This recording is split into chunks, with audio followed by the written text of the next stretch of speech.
She swore she would never give herself to anyone. But she fell into the arms of the only man she could not love. He was hiding a dirty past, and her mother's name was in it. If you enjoy love and romance stories, watch until the end. Subscribe to this channel and leave a comment telling us where you're listening from. The corridors of Calderon Finance Group held secrets the way old churches held prayers, silent, heavy, waiting to be heard. On the 42nd floor of the glass tower that pierced the London skyline like a shard of ice, Elisa moved through the empty conference room with practiced invisibility. It was 9:30 in the evening, and the building had exhaled its daily population of executives, analysts, and assistants hours ago. Now it belonged to people like her. The cleaners, the security guards, the ones who kept the illusion of perfection running while the world slept. Elisa was 23 years old, though sometimes she felt ancient. Other times she felt like she'd never been born at all. Just appeared one day in a children's home in Hackney with no past, no mother, no story worth telling. The social workers had given her a file with 3 pages. Date of birth approximate, parents unknown, medical history none available. She'd learned early that being invisible was safer than being seen. That silence was a kind of armor, that if you never asked for anything, you'd never be disappointed. Tonight, the rain hammered against the floor-to-ceiling windows, turning the city below into a watercolor of lights and shadows. Elisa had finished the executive suites and was working her way through the conference rooms, her headphones tucked into her ears, playing an old song she'd found on a charity shop cassette tape years ago. She didn't know the artist's name. Didn't matter. The melody was enough. It made her feel less alone. She pushed her cleaning cart to the corner and surveyed the massive mahogany table that dominated the room. 12 leather chairs, crystal water glasses still half full, the remnants of a meeting that had probably decided the fates of thousands of people, all in the time it took to drink a coffee. Elisa began wiping down the table, her movements fluid and unhurried.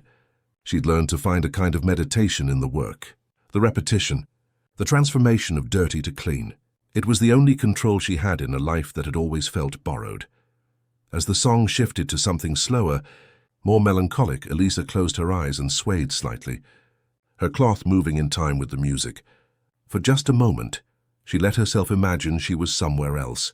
Someone else. A woman who danced in ballrooms instead of emptied boardrooms. A woman who mattered. She didn't know she was being watched. Leon Calderon stood in the shadowed doorway, his hand still resting on the handle he'd been about to turn. He'd come back for a file he'd left in his office. A simple errand. But he'd seen the light on in the conference room and paused, some instinct making him curious. Now he couldn't move, couldn't look away. The cleaning woman, this slight figure in a shapeless uniform, swayed in the empty room like she was holding the night itself in her arms. There was something unbearably intimate about the moment, something raw. He felt like an intruder, though this was his building, his empire, his domain. Everything in this tower bore his family's name, had been built on his father's ruthlessness and his grandfather's vision. Yet this woman, this nobody, moved through it like she owned something far more valuable. Peace, maybe, or innocence. Things he'd stopped believing in around the time he turned 12 and watched his older brother's car go off a bridge in the rain. Leon should have cleared his throat, announced himself. But he remained frozen, cataloguing details with the same precision he used to evaluate merger proposals. Brown hair pulled back in a simple knot, pale skin, delicate wrists. The way she moved suggested she thought herself completely alone, unobserved, free. When was the last time he'd felt free? Had he ever? The song ended. The woman opened her eyes and resumed her work, the moment of abandon over. Leon backed away silently, his expensive shoes soundless on the carpet, and took the service stairs to his office instead. But as he sat at his desk an hour later, staring at documents he could no longer read, all he could see was that stolen moment. That dance. That woman who somehow made emptiness look like grace. He didn't know her name yet. But he would. Elisa took the night bus home, watching the rain-slicked street slide past the windows. The bus was nearly empty at this hour. Just her, an elderly man sleeping against the window, and a teenager with headphones on, lost in their own world. She pulled her worn jacket tighter against the chill that seeped through the vehicle's gaps and cracks. In her pocket, her fingers found the small square of fabric she always carried, a handkerchief pale blue with the name Eva embroidered in one corner in fading thread. It was the only thing from her past, the only evidence that someone, somewhere, had once cared enough to stitch a name into cloth. The social workers had told her it was found with her when she was discovered outside St. Mary's Hospital in Whitechapel, a baby wrapped in a donated blanket. No note, no explanation. Just this handkerchief and a child nobody wanted. Elisa had spent years imagining who Eva might have been. Her mother? An aunt? A nurse who took pity? She'd created 100 stories, each more elaborate than the last, but none of them could fill the hollow space where her origins should have been. The bus lurched to a stop in Bethnal Green, and Elisa stepped off into the rain. Her flat was a 15-minute walk, tucked above a kebab shop on a street that smelled of frying oil and forgotten dreams. 2 rooms, a bathroom the size of a closet and a window that looked onto a brick wall. But it was hers. She'd been paying rent for 3 years now, never late, never complaining about the heating that barely worked, or the neighbors who screamed through the walls at 2 in the morning. It was more than she'd ever had in the children's homes, more than she'd ever expected. Inside, she peeled off her damp clothes and stood under the weak stream of hot water in her shower, letting the heat seep into her bones. Later, wrapped in her one good towel, she sat on her narrow bed and pulled out her sketchbook from under the mattress. Drawing was her secret, her sanctuary. She'd taught herself using library books and YouTube videos, filling page after page with faces, buildings, moments she'd witnessed and wanted to preserve. She had dozens of these notebooks now, stacked in her closet, a visual diary of a life lived in the margins. Tonight, without meaning to, she drew the conference room. The rain on the windows, the reflection of city lights on polished wood, and in the corner, barely sketched, a shadow that might have been a man. She stared at it for a long moment, then closed the book and pushed it away. Sometimes her drawings showed her things she wasn't ready to see. Leon Calderon did not sleep well that night, or any night if he was honest. Insomnia had been his companion since he was 17, since the night his brother Marcus had died. They'd been racing, stupid, reckless, the kind of thing teenage boys with too much money and too little supervision did for entertainment. Leon had been ahead, his sports car handling the wet roads better than Marcus's older model. He'd looked in his rearview mirror just in time to see Marcus's car spin out, clip the guardrail, and disappear over the edge into the ravine below. The investigation had called it an accident. Excessive speed. Poor weather conditions. No charges filed. But Leon knew. He'd been leading the race, had goaded Marcus into going faster, had laughed at his caution. The guilt had calcified into something permanent, a second skeleton inside his chest that made every breath just slightly more difficult than it should have been. At 38, Leon had built his life into a fortress. He ran Calderon Finance Group with absolute precision, expanding his father's portfolio into emerging markets and green energy before it became fashionable. He was respected, feared, desired. Women circulated through his life like seasons, beautiful and temporary. He'd been engaged once to Lydia Ashworth, daughter of a media mogul, but he'd ended it when he realized marriage to her would be just another business transaction. And he had enough of those already. The truth was, Leon didn't believe he was capable of real love. Love required vulnerability, and vulnerability was the currency of fools. He'd learned that watching his father, Richard Calderon, a man who'd built an empire by being ruthless when others were sentimental. Richard had loved Leon's mother once in his way, but when she'd died of cancer, he'd remarried within a year to a woman half his age. Not for love, for image. For the way she looked on his arm at charity galas. Leon had inherited his father's pragmatism, but not his ability to pretend. He couldn't fake affection, couldn't manufacture warmth he didn't feel, so he'd stopped trying. Women came and went from his bed, beautiful and accomplished, but he never learned their favorite books or childhood fears. Never wanted to. It was easier that way, cleaner.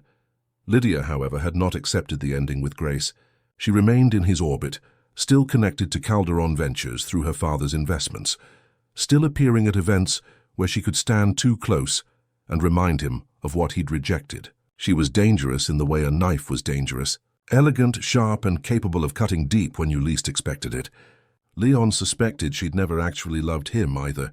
She'd loved what he represented: power, access, the ability to say she'd tamed the untamable Leon Calderon. When he'd broken off their engagement 2 years ago, she'd smiled and said she understood. That smile had been the most honest thing about their entire relationship. It promised revenge eventually when the time was right. But tonight, Leon wasn't thinking about Lydia. He was thinking about a woman dancing alone in an empty room, about Grace in unexpected places, about how something inside him had shifted when he'd seen her, like a tectonic plate moving beneath the surface. He didn't understand it. Didn't like it. Leon Calderon did not do unexplained impulses. Everything in his life had a reason, a purpose, a calculated outcome. This would be no different. He would find out who she was, would understand this strange pull, would catalogue it, analyze it, and then dismiss it. He was very good at dismissing things. It was how he'd survived. The next morning, Elisa arrived at Calderon Finance at 6:30, the same time she always did. The day shift cleaners handled the lower floors, but she and 3 others were responsible for the executive levels. She preferred the early morning quiet, before the building filled with people who looked through her as if she were made of glass. She was wiping down the bathroom mirrors on the 42nd floor when she heard voices approaching. Male voices, confident and loud, discussing profit margins and share prices. Elisa quickly gathered her supplies, ready to make herself scarce, but the men rounded the corner before she could leave. She pressed herself against the wall, eyes down, trying to become part of the architecture. "Excuse me," one of them said, brushing past her without breaking his conversation. The other didn't even acknowledge her presence. They entered the men's room, still talking, and Elisa exhaled slowly. This was normal. This was expected. She was furniture, wallpaper, nothing. But as she turned to leave, another voice stopped her cold. "You missed a spot." She looked up, and her breath caught. The man standing 3 feet away was the most beautiful person she'd ever seen in real life. Tall, easily over 6 feet, with dark hair that fell just slightly too long to be strictly professional. His suit probably cost more than she made in 6 months. But it was his eyes that held her frozen. Grey like storm clouds, like steel, like something ancient and unmovable. They were looking directly at her. Seeing her, "I'm sorry?" Elisa managed, her voice barely above a whisper. He gestured to a water stain on the mirror she hadn't noticed. "There!" His voice was deep, controlled, with the kind of accent that spoke of expensive schools and inherited confidence. "Of course." Right away, she turned back to the mirror, her hands trembling slightly as she sprayed and wiped the spot. She could feel him watching her. Why was he watching her? Men like him didn't watch women like her, except to make sure they were working. "What's your name?" The question was so unexpected that she turned to face him again, confusion evident on her features. "Elisa, sir. Elisa." He repeated it like he was testing how it felt in his mouth. "How long have you worked here?" 2 years, sir." "Nearly 3. And you come in every morning at this time. Was this a trap? Was she about to be fired for something she didn't know she'd done wrong?" "Yes, sir, 6:30, Monday through Friday." He nodded slowly, his gaze never leaving her face. She felt exposed, like he was reading a book written on her skin. "Good work, Elisa, continue." Then he walked away, his footsteps echoing down the corridor, leaving her standing there with her heart hammering against her ribs. She didn't know it yet, but Leon Calderon had just made a decision. And when Leon Calderon made decisions, the world rearranged itself to accommodate them. Over the next 2 weeks, Elisa began to notice something strange. She would be cleaning an office and he would appear, claiming he'd forgotten something. She would be restocking supplies in the break room, and he would come in for coffee, even though executives had their own private lounge. She would be vacuuming the corridor, and he would walk past, nodding to her, saying her name, Elisa, just that, as if reminding himself, or reminding her that he remembered. She didn't know what to make of it, didn't know if she should be flattered or terrified. Men in positions of power didn't pay attention to women like her unless they wanted something. And she'd heard enough stories from other cleaners to know that what they wanted usually came with a price she wasn't willing to pay. But there was something in his eyes when he looked at her. Something that didn't feel predatory. Kit felt hungry, yes, but also confused, lost, like he was trying to solve a puzzle that kept changing shape. One morning she found an envelope on her cleaning cart. Inside was a notification from Human Resources. She'd been selected for the company's education assistance program. If she wanted to pursue further education, Calderon Finance would cover tuition, books and materials for approved institutions. Her hands shook as she read it. This didn't happen to people like her. This was the kind of opportunity that changed lives. She thought about it all day, the letter folded in her pocket like a talisman. During her lunch break, she sat in the building's basement cafeteria, a place where the support staff ate their meals away from the executives upstairs. The fluorescent lights hummed overhead, casting everything in a sickly yellow glow. Around her, security guards and maintenance workers chatted about football scores and weekend plans. Normal people with normal lives. She'd always envied them their certainty, their ability to laugh without looking over their shoulders. Maria, one of the other cleaners, sat down across from her with a heavy sigh. She was a Brazilian woman in her 50s, with kind eyes and hands worn rough from years of labor. "You look like someone died," she said in her accented English. "What's wrong, minha filha?" Elisa showed her the letter. Maria read it slowly, her lips moving over the words, then looked up with an expression Elisa couldn't quite read. "This is good, no? Why do you look so worried?" "I don't know if I deserve it." "Deserve?" Maria laughed, but there was no humor in it. "We break our backs for this company, and you think you don't deserve a scholarship? Take it, Elisa. Take everything they'll give you. These people, they have so much they don't even see half of what they own. If they're willing to share crumbs, grab the whole loaf." But Elisa couldn't shake the feeling that this wasn't about sharing. It was about something else, something that scared her more than poverty ever had. Being seen, truly seen by someone who could hurt her. Because invisibility was safe. Invisibility meant you couldn't be targeted, couldn't be used, couldn't be broken any more than you already were. She wanted to refuse it, knew somehow that it was connected to him, to Leon Calderon, to those grey eyes that had started appearing in her dreams, uninvited and unsettling. But how could she refuse? This was everything she'd wanted, a chance to study art properly, to become something more than invisible. That evening, instead of going home immediately, she waited, sat in the small break room on the 42nd floor, nursing a cup of cheap instant coffee, until she heard footsteps in the corridor. When Leon Calderon appeared in the doorway, he didn't look surprised to see her. "The scholarship," she said without preamble. "That was you." It wasn't a question. He leaned against the doorframe, his jacket removed, his tie loosened, looking more human than she'd ever seen him. There were shadows under his eyes, she noticed, evidence of sleepless nights. For some reason, that detail made him seem less untouchable. "The company has had that program for years. You qualified." "I qualified exactly 2 weeks after you learned my name."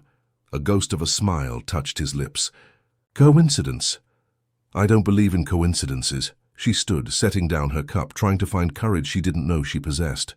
Her hands were shaking, so she clasped them together to hide it. "Why are you doing this? Why do you keep appearing? What do you want from me?"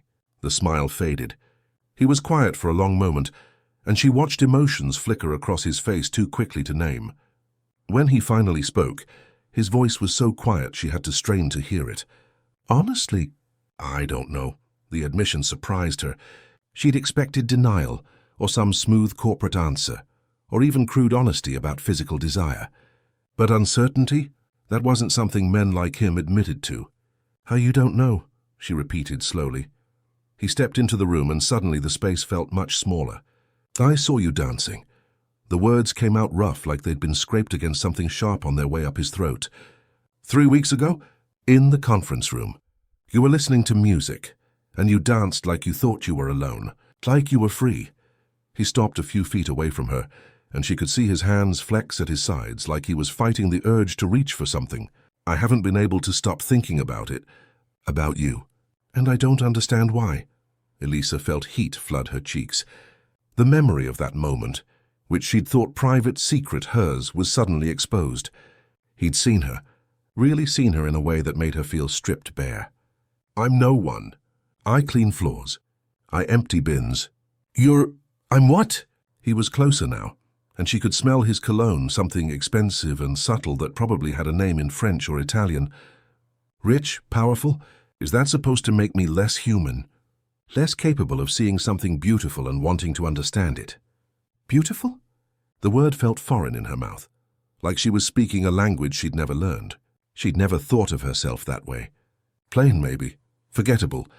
The kind of person you'd pass on the street and never remember, but not beautiful.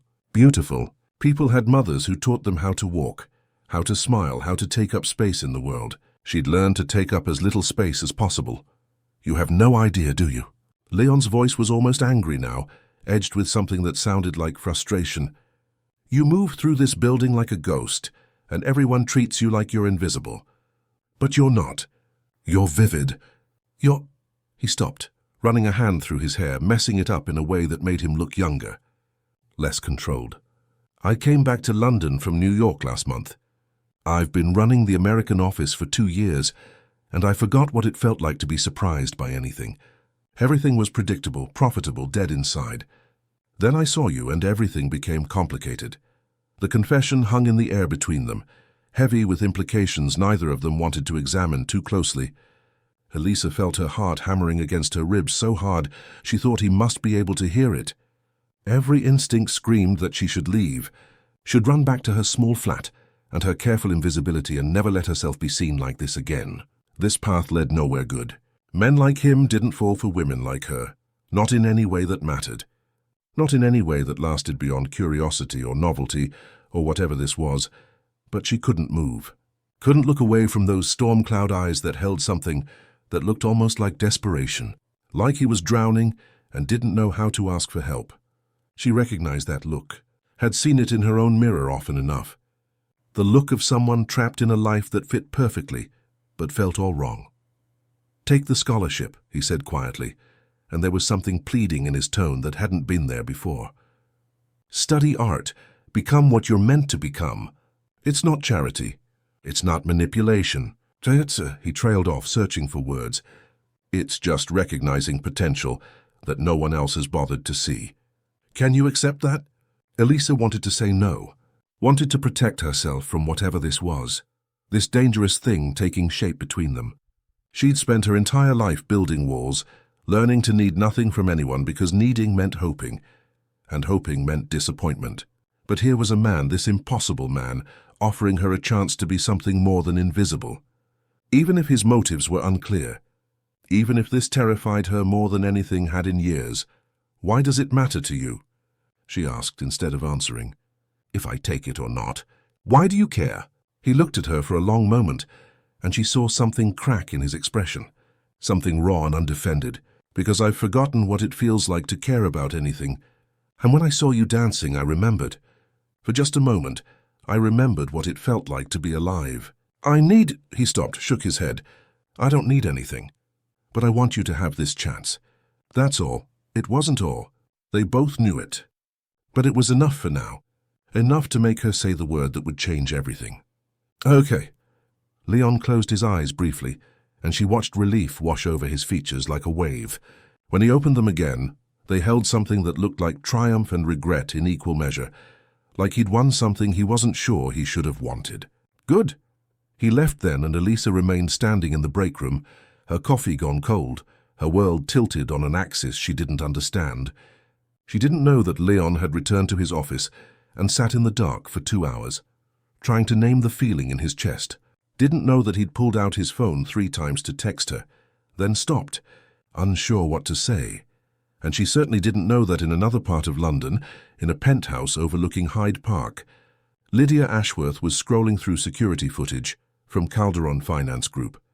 Her father's investments gave her access to more than most people realized. And she'd just watched Leon Calderon have a conversation with a cleaning woman that looked far too intimate for her comfort. Lydia smiled slowly, a predator recognizing prey. If Leon was developing an interest in someone inappropriate, that was information worth having. Information could always be weaponized, and Lydia Ashworth was very, very good with weapons. The rain continued to fall on London, washing away the day's sins and preparing the ground for new ones to take root. In her small flat above the kebab shop, Elisa stared at the scholarship letter until the words blurred. In his penthouse suite, Leon stood at the window and watched the city lights blur through the rain, thinking about a woman who danced alone and didn't know she was beautiful.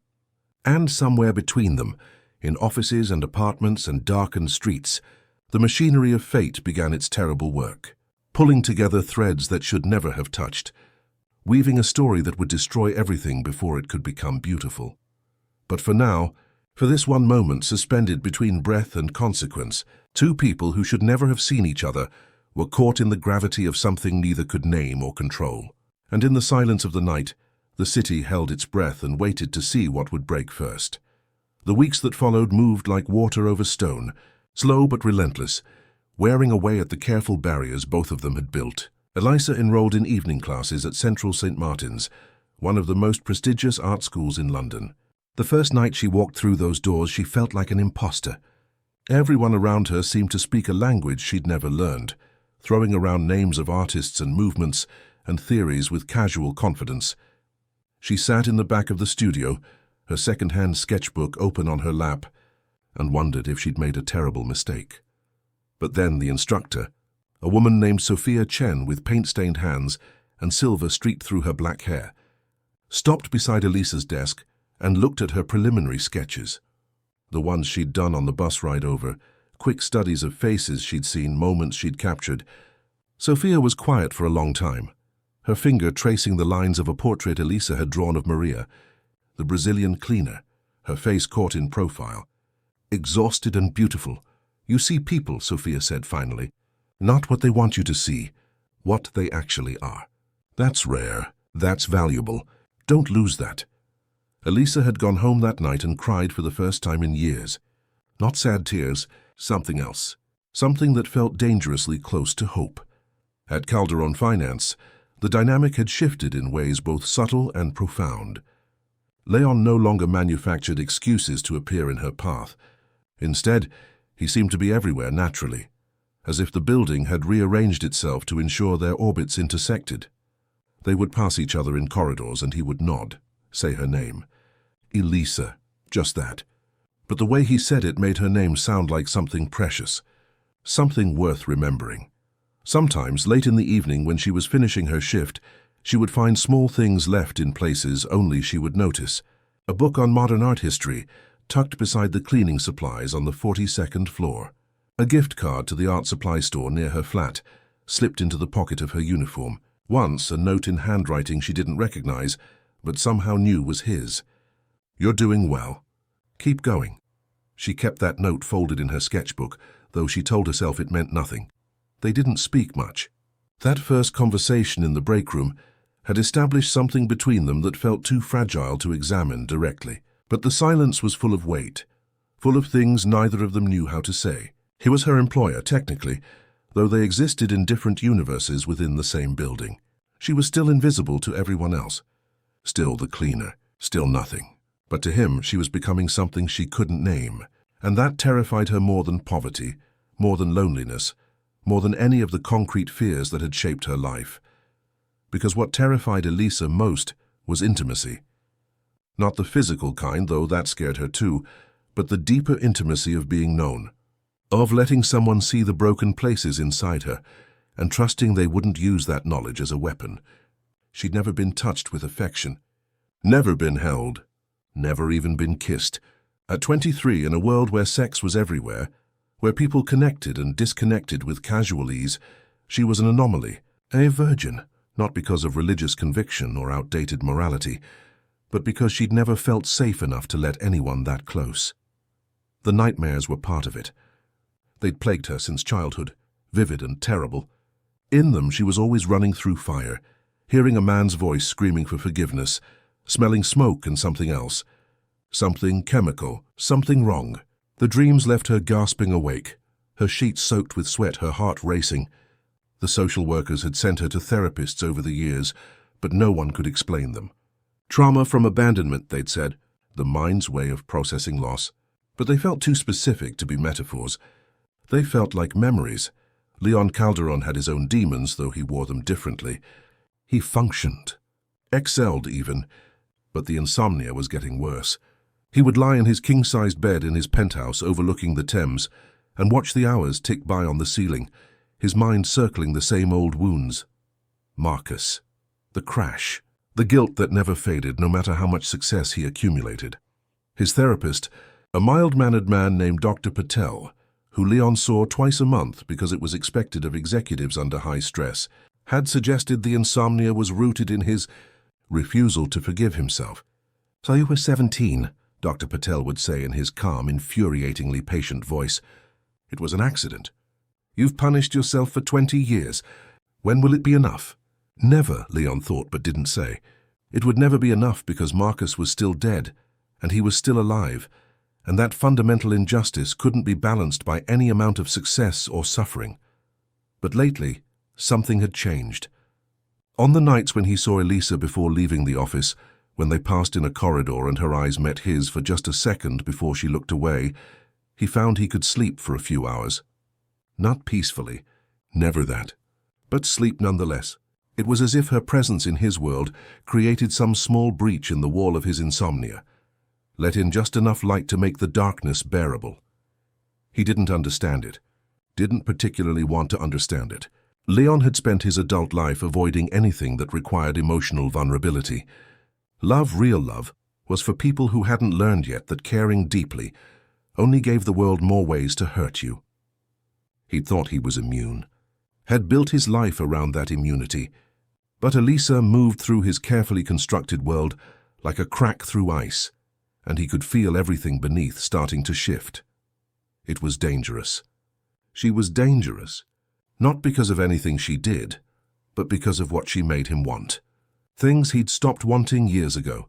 Softness, honesty, the kind of connection that didn't come with contracts or expiration dates.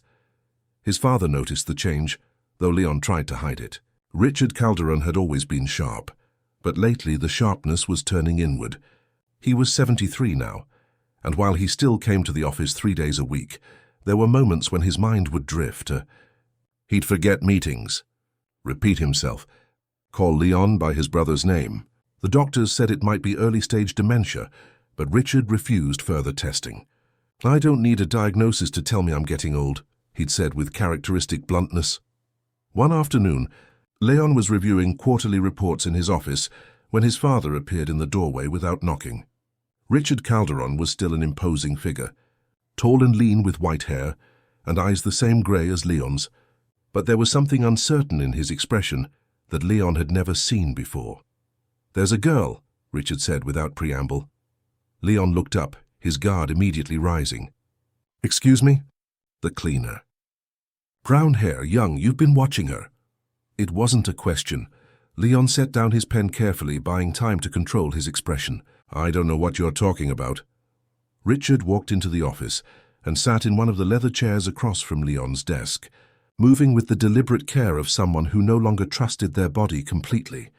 "I may be losing my memory, but I'm not blind yet. You look at her the way—" He trailed off, his eyes going distant. "There was a woman once, Eva. Do you remember Eva?" No. Leon didn't like the direction this conversation was taking, didn't like the way his father's face had gone slack, lost. "She worked here. Long time ago. Before you came back from university. Beautiful girl. Secretary in the legal department." Richard's voice had taken on a strange quality, as if he was speaking from very far away. "Your mother had just died. I was not myself. Eva was kind, too kind. I made mistakes." Leon felt something cold settle in his stomach. His father never talked about his affairs, never acknowledged them, though everyone knew they happened. Richard Calderon took what he wanted and moved on, leaving the mess for others to clean up. "Why are you telling me this?" "Because I destroyed her." Richard's eyes focused suddenly, sharp again, and filled with something that looked like regret. "She got pregnant. Told me she wanted to keep it. I couldn't let that happen. The scandal. Your mother had just died. The board was already questioning my leadership. So He stopped, his hands trembling slightly on the arms of the chair. "I made her go away. Paid her to leave London, to disappear. Told her if she ever came back, I'd make sure she never worked again. Make sure no one would believe anything she said about me." The office felt too small suddenly, too airless. Leon stood, needing to move, needing to do something with the rage building in his chest. "You're telling me I have a half-sibling somewhere?" "Had maybe, I don't know. She took the money and left. That was 24 years ago. I never heard from her again. Richard looked up at his son, and there was something pleading in his expression, something that looked like fear. "I'm forgetting things, Leon, important things. But I remember her face. I remember what I did. And when I see you looking at that cleaning girl, I see myself. And I need you to understand. People like us, we destroy people like them. It's not cruelty. It's just physics. We exist in different worlds, and when those worlds collide, the weaker one always shatters." Leon wanted to argue, wanted to tell his father that he was wrong, that people could bridge those gaps, that love didn't have to be a weapon. But the words died in his throat, because part of him, the cold analytical part he'd inherited from Richard, knew it might be true. How could he offer Elisa anything real, when his whole life was built on a foundation of compromises and calculated cruelties, when his family's wealth came from being ruthless when others were weak? "I'm not you," he said finally, but it sounded hollow even to his own ears. Richard stood slowly, gripping the chair for support. "No, you're better than me. You always have been. That's why I'm warning you. Don't make my mistakes. Whatever you're feeling for that girl, end it before it begins. For her sake, if not yours." He left then, and Leon stood alone in his office, staring out at the London skyline, feeling the weight of his father's confession settling over him like ash. Eva, a woman destroyed, a child erased, and now Leon was circling Elisa like a predator, telling himself it was different. He was different, when maybe he was just another Calderon man taking what he wanted without counting the cost. He should stay away. Should let her finish her education and move on with her life without his complication. It was the right thing to do. The decent thing. But when had decency ever been part of the Calderon family legacy? That night, Elisa stayed late at her art class. They were working on a project about identity, about the gap between who we are and who we're perceived to be. She'd started a series of self-portraits, but none of them looked like her. In each one, she was either fading into the background, becoming invisible, or burning too bright like she was on fire. Sophia had looked at them for a long time, then said quietly, "You're afraid of being seen, but also afraid of disappearing. That's the human condition, isn't it? The terror of both." It was past 11 when Elisa finally left the studio and took the tube back toward Bethnal Green. The carriage was mostly empty, just a few night workers and drunk students heading home. She sat by the window, her art supplies in a canvas bag on her lap, and thought about what Sophia had said. Was she afraid of being seen? Yes, obviously. But the disappearing part was more complicated. She'd spent so long being invisible that sometimes she wondered if she was real at all. If she might just be a ghost haunting her own life, unnoticed and unmourned. Her phone buzzed. A text from an unknown number. "How was class?" Just that, no name, no explanation. But she knew. Somehow she knew. She stared at the message for a long time, her thumb hovering over the keyboard. Should she answer? Should she block the number? Should she pretend she didn't know who it was? In the end, she typed, "How did you get this number?" The response came quickly. "HR records, I know. It's inappropriate. I'm sorry." But he wasn't sorry enough to not do it, she noticed. Wasn't sorry enough to stop. She should be angry, should be frightened. Men who abused their power to get women's phone numbers were predators. She knew that. Every woman knew that. But this didn't feel predatory. It felt desperate, like he needed to know she was okay the same way she needed to know she existed. "Class was good," she typed finally. "Hard, but good." 3 dots appeared, disappeared, appeared again. She watched them, her heart doing something complicated in her chest. Finally, "I'm glad. You deserve good things, Elisa." She didn't answer that, didn't know how. The tube pulled into her station, and she got off, but his words followed her through the dark streets, into her flat, into her dreams. You deserve good things, did she? She'd never thought about it that way. Deserving implied some kind of cosmic fairness, some system where suffering earned rewards. But the universe had never worked like that in her experience. The universe was random and cruel and occasionally, inexplicably kind. And she didn't know which category Leon Calderon fell into yet. The texts continued. Not every day, not even every week, but often enough that she started expecting them. Hoping for them, he would ask about her classes. She would tell him about assignments, about techniques she was learning, about the way charcoal felt different from pencil on paper. He told her about insomnia, about standing in his penthouse at 3 in the morning, watching the city sleep and feeling like the last person alive. She told him about nightmares, about fire and screaming and the feeling of running towards something she could never reach. They never made plans to meet, never crossed that line, but the texts created an intimacy that felt more dangerous than physical contact. They were showing each other the wounds they kept, hidden from the world, and every revelation bound them tighter together, like threads being woven into a rope that would either save them or hang them both. Lydia Ashworth was a patient woman. She'd learned patience from her father, a man who'd built his media empire by waiting for his enemies to make mistakes before striking. She'd been watching Leon for 2 months now, tracking his movements, his interests, his distractions. As that cleaning girl was definitely a distraction. More than that. An obsession. Lydia had access to things most people didn't: security footage, phone records, financial transactions. Her father's investments in Calderon Finance came with strings attached, and she knew how to pull them. She'd seen Leon and the girl pass each other in corridors, seen the way his body language changed when she was near, seen him arrange for the scholarship, seen him texting someone at odd hours, his face illuminated by his phone screen in the back of his car, looking almost vulnerable. It would be so easy to destroy. A word to the board about inappropriate conduct, a leak to the press about an executive preying on vulnerable employees. She could ruin both of them with a single phone call. But that would be crude, wasteful. There were more elegant ways to hurt Leon Calderon, ways that would leave scars instead of just wounds. She'd hired a private investigator, a discreet man who specialized in backgrounds. And what he'd found about Elisa Thorne was disappointingly thin. No parents, no family, a series of children's homes in East London. 3 years of cleaning jobs. That was it. The girl was a blank slate, which meant Lydia would have to write the story herself. Create the scandal if one didn't exist naturally, but she would wait, would watch, would let Leon get deeper, more attached, more vulnerable. And then, when he'd started to believe he could have something good, something real, she would take it away. Not because she wanted him back. She didn't. Leon had never been what she needed, but because no one rejected Lydia Ashworth without consequences. And consequences were coming. It was early November when the elevator broke down. London was in the grip of an unseasonable storm, wind howling between buildings, rain turning the streets into rivers. Elisa had come in on her day off to finish some work she'd missed while at class.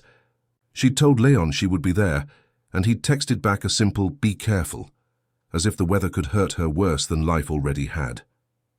She was on the 42nd floor, about to call it a night when the lights flickered, once, twice. Then the building's backup generators kicked in, and emergency lighting turned everything red. She heard alarms in the distance, then silence. The storm must have knocked out power. She gathered her things quickly, wanting to get home before the transport system shut down, and stepped into the elevator. The doors closed. The elevator descended. Then, between the 38th and 37th floors, it stopped. Elisa waited for it to start again. When it didn't, she pressed the emergency call button. Nothing. The storm must have damaged the communication systems too. She took a deep breath, trying not to panic. Someone would fix it. She just had to wait. She sat down in the corner of the elevator, hugging her knees to her chest, and tried to control the fear rising in her throat. She didn't know how long she'd been sitting there when she heard it. Footsteps above her. Then the elevator lurched, and she scrambled to her feet. But it wasn't descending. Someone was forcing the doors open.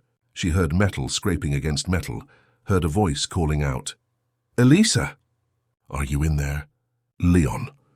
Of course it was Leon. She didn't know whether to laugh or cry. "Yes, I'm here." "Stand back from the doors," he called. She pressed herself against the back wall and watched as the elevator doors were pried open about 2 feet. Not enough to squeeze through, but enough to see out.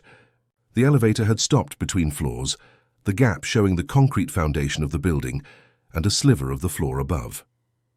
Leon's face appeared in the gap, his hair wet from rain, his shirt disheveled. He must have been leaving when the power went out. Must have come back when he realized she was still in the building. "Are you hurt?" he asked, his voice tight with something that sounded like fear. "No, just stuck. The emergency services are delayed. Storm has half the city blacked out. They're saying it could be hours. He was trying to pry the doors wider, his muscles straining against the metal. I'm not leaving you here alone. You can't get in, she said, though part of her desperately wanted him to try. Watch me. And then he was doing something impossible, wedging himself through the narrow gap, contorting his body in ways that couldn't be comfortable, and somehow, impossibly, he was through, standing in the elevator with her. The doors snapped shut behind him, leaving them sealed together in a small metal box, lit only by the emergency light in the ceiling. They stood there, both breathing hard, staring at each other in the red-tinged darkness. The elevator smelled like ozone and rain and his cologne. The air was already getting warm, the ventilation system down with the power. That was stupid, Elisa said, but there was no anger in it. Probably, Leon agreed. He was soaked, she realized. His white shirt clung to him, almost transparent, and his hair dripped water onto his shoulders. But I wasn't leaving you alone in the dark. I know about nightmares, and there it was. The admission that this wasn't about chivalry or duty or anything appropriate. This was about two broken people who'd found each other in the darkness and couldn't seem to let go, no matter how hard they tried. We could be here for hours, she said quietly. I know. People will talk. If anyone finds out you're here with me, like this, I don't care. The way he said it made it clear he meant it. Leon Calderon, who'd spent his entire life managing perception, suddenly didn't care about appearances. Do you want me to go? I can probably get back through. No. The word came out too quickly, too desperate. Don't go, please. He nodded and leaned against the elevator wall, sliding down until he was sitting on the floor. After a moment, she joined him, sitting across from him in the small space, their legs almost touching. The silence stretched between them, but it wasn't uncomfortable. It was full, loaded with all the things they'd been saying in texts but never out loud. I haven't slept properly in 3 weeks, Leon said suddenly. Ever since my father told me a story about a woman he destroyed, about how men like us, men with power, we always destroy the things we touch. And I keep thinking he's right, that I should stay away from you, that anything between us will end badly, because that's how these stories always end. Elisa drew her knees up to her chest, making herself smaller. Then why don't you? Stay away? He laughed, but there was no humor in it. Because I'm selfish. Because when I see you, I feel something I haven't felt in 20 years. Something like hope. And I know that's not fair to you. I know I should be stronger. But I'm not. What happened 20 years ago? She'd wanted to ask for weeks, but hadn't dared. Leon was quiet for so long she thought he wouldn't answer. Then my brother died. We were racing. Stupid teenage bullshit. I was ahead. I looked back and saw his car go over the embankment. By the time I got to him, he was already gone. Everyone said it wasn't my fault. Accident, bad weather. But I know the truth. I pushed him to race. I wanted to win. And he died because I needed to prove I was better. You were 17, Elisa said softly. Kids do stupid things. People keep saying that. But knowing something intellectually and believing it are different things. I haven't had a full night's sleep since. Every time I close my eyes, I see his car going over. Hear the sound of metal breaking. I've tried everything. Medication, therapy, meditation, nothing works. My mind just won't let go. Elisa understood that. The inability to let go. The weight of guilt that had no rational basis but felt true anyway. I have nightmares, she said. Since I was a child, always the same, fire, someone screaming. A man begging for forgiveness. I wake up and can't breathe. Sometimes I'm afraid to sleep at all. About what happened to your mother? Leon asked gently. I don't know. I don't know anything about my mother. Maybe Eva. That's the name on a handkerchief someone left with me. Maybe it was hers. Maybe not. The nightmares feel like memories, but that's impossible. I was too young to remember anything. They sat in silence, two people carrying the weight of things they couldn't change. The elevator had become a confessional, a space outside normal rules where truth was permitted, where vulnerability wasn't weakness but a kind of offering. Heat built in the small space, making the air thick and hard to breathe. Elisa unbuttoned the top of her uniform. Leon had already stripped off his jacket, his shirt still damp against his skin. Can I ask you something? Elisa's voice was barely above a whisper. Anything. When you look at me, what do you see? Leon turned to face her fully, and in the red emergency light his eyes looked black, bottomless. I see someone who survived everything that should have destroyed her. Someone who learned to be invisible because it was safer, but who's made of light underneath. I see someone who dances when she thinks no one's watching, and draws the world as it actually is, instead of how it pretends to be. I see someone who makes me want to be better than I am. Better than my father. Better than every Calderon who came before me. Elisa felt tears prick her eyes.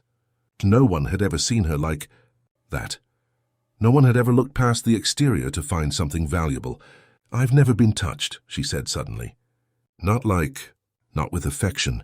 I've never let anyone close enough. I'm 23 years old and I've never even been kissed. Do you know how pathetic that is? It's not pathetic. Leon's voice was rough. It's self-protection. When the world teaches you that people hurt you, you learn to keep distance. There's no shame in that. I want to be close to someone, she whispered. I want to know what it feels like to be held, to be wanted. But I'm terrified. What if I let someone in and they destroy me? What if I'm too broken for this, for any of this? Leon moved then, crossing the small distance between them. He didn't touch her, but he was close enough that she could feel the heat radiating from him. You're not broken. You're careful. There's a difference. Are you careful? She asked. No, I'm reckless. I take what I want and deal with consequences later. It's how I've always been. He reached out slowly, giving her time to move away, and tucked a strand of hair behind her ear. The touch was feather-light, barely there, but it sent electricity through her entire body. But with you, I want to be careful. Want to do this right, whatever this is. What is this? Her heart was hammering so hard she thought it might burst through her ribs. I don't know, he admitted, but I know it matters. And I know that when you're near me, I can breathe easier, sleep better, feel something besides guilt and emptiness. That has to mean something. They were so close now, close enough that she could see the flecks of darker gray in his eyes, could count his eyelashes, could feel his breath on her face. She'd never been this close to anyone. Never wanted to be. But she wanted to close the distance now.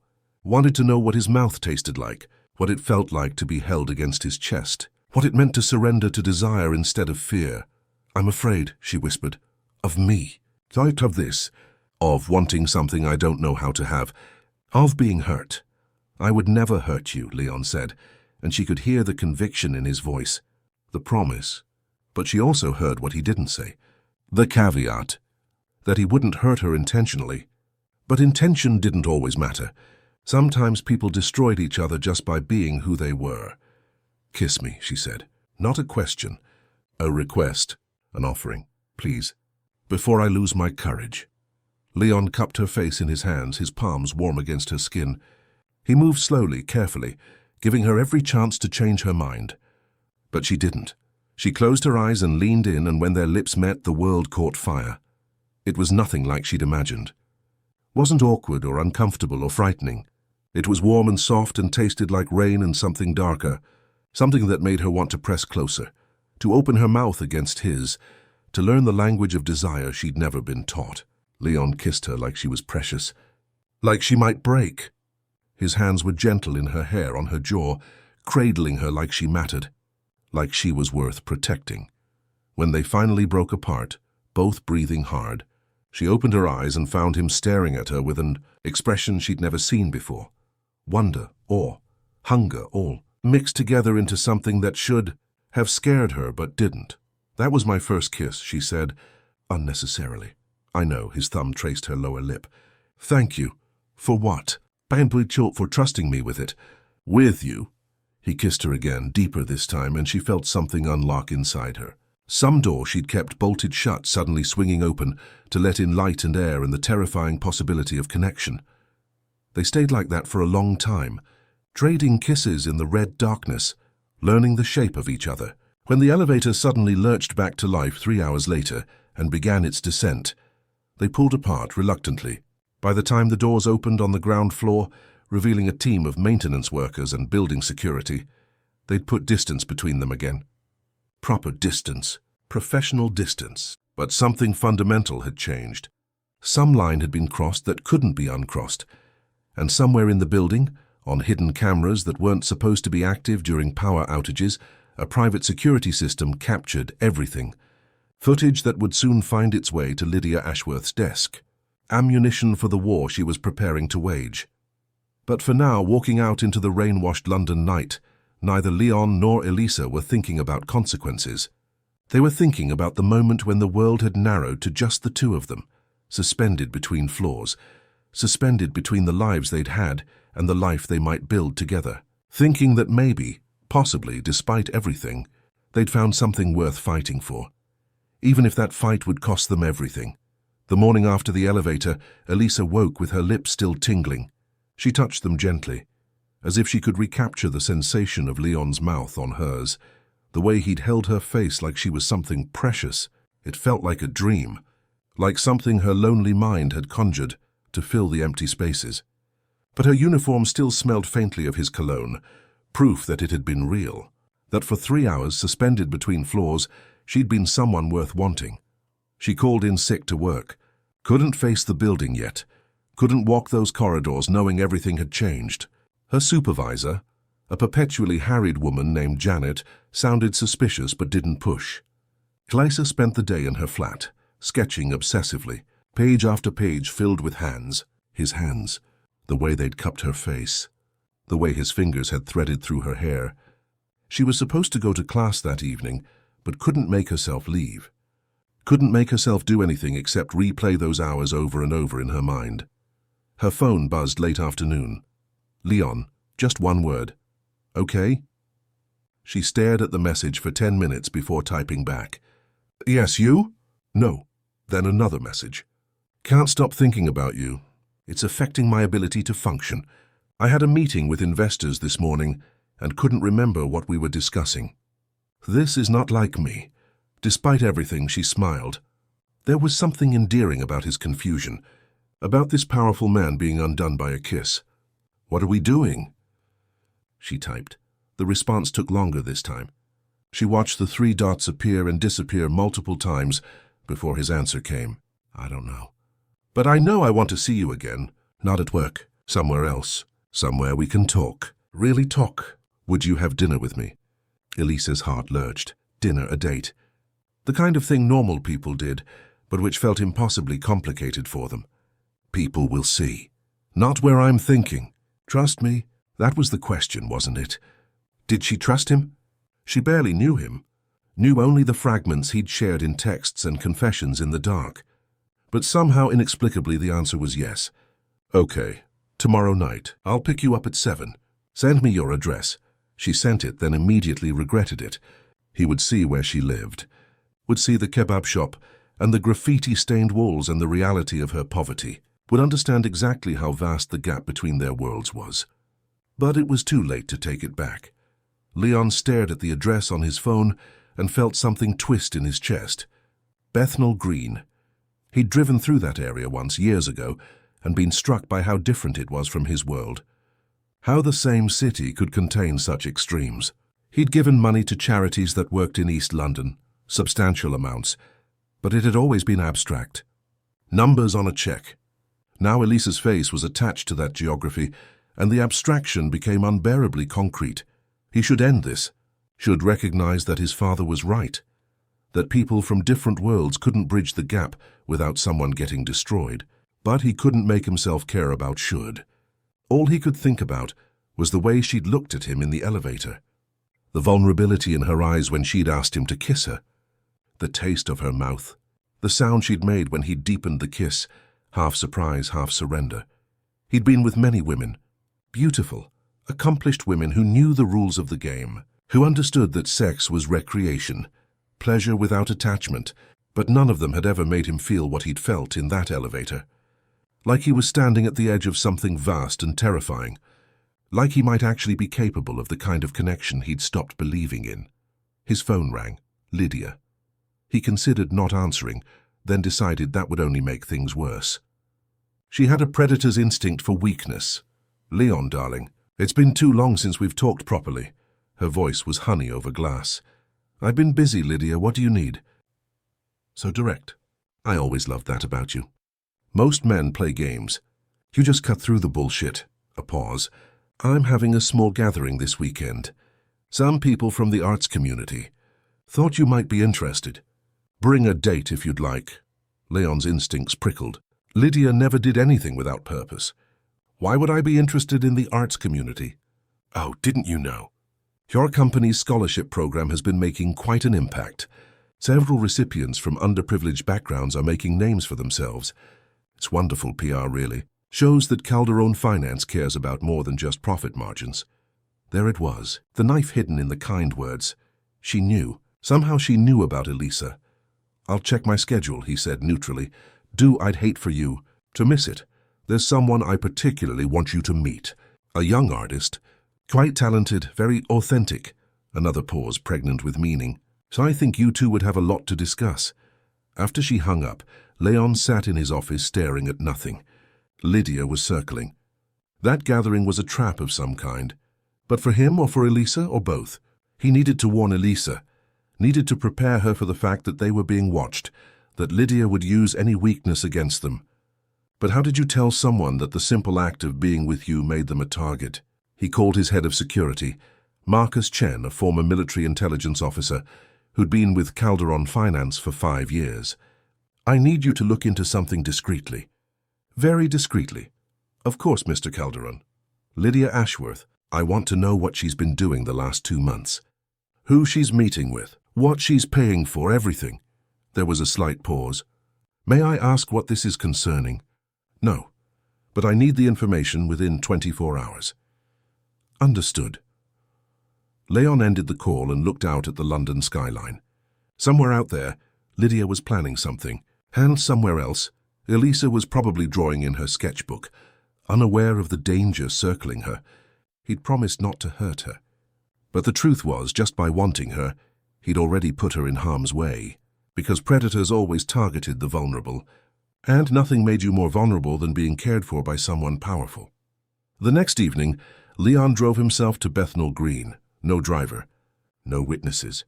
The Range Rover felt obscenely large in the narrow streets, drawing stares from people sitting outside the shops and pubs. He found Elisa's building easily, parked in front of the kebab shop, and texted her that he'd arrived.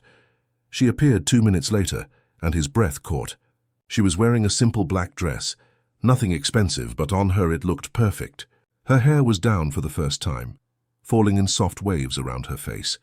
She'd put on makeup, just a touch, enough to emphasize her eyes.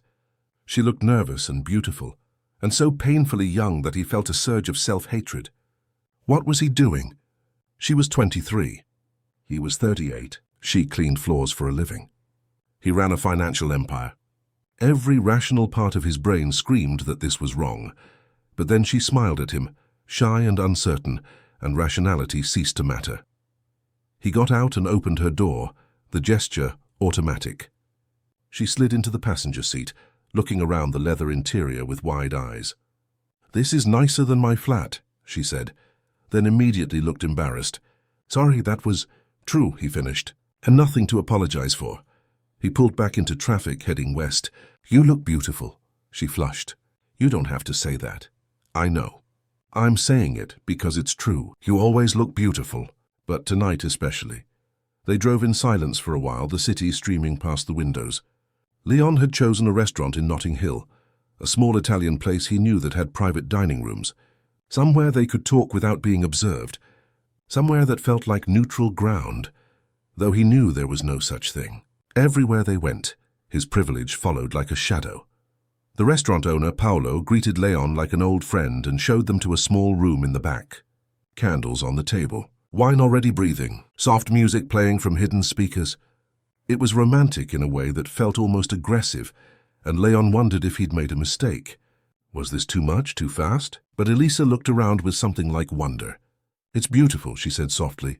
They sat, ordered food neither of them would eat much of, drank wine that loosened the tension but didn't dissolve it, and slowly, carefully, they began to talk. Really talk. Not about work or art or the safe topics they'd covered in texts. About the things that mattered. "Tell me about your brother," Elisa said. "What was he like before the accident?" Leon had spent 20 years avoiding this question, but looking at Elisa across the candlelight, he found he wanted to answer. "Marcus was good, better than me in every way that counted, kinder, more patient. He wanted to be a doctor, save lives, make a difference. All the things our father said were naive and impractical. He took a drink of wine. I was the practical one, the ruthless one, the one groomed to take over the business. And I resented him for being able to care about things I couldn't let myself care about. Is that why you raced him? Partly. I wanted to prove I was better at something, that there was one arena where my pragmatism beat his idealism. How's that for petty? He laughed bitterly. I got him killed because I needed to win a stupid race. Elisa reached across the table and took his hand. The touch was electric. You were 17. You didn't get him killed. An accident did. Bad timing, bad weather, bad luck. But not you. Everyone keeps saying that because it's true. And somewhere you know it's true. You just won't let yourself believe it, because the guilt is familiar. It's been your companion for so long that letting it go feels like betraying him all over again. Leon stared at her. How do you know that? Because I carry the same kind of guilt about my mother. Whoever she was, I was the reason she had to give me up. The reason her life fell apart.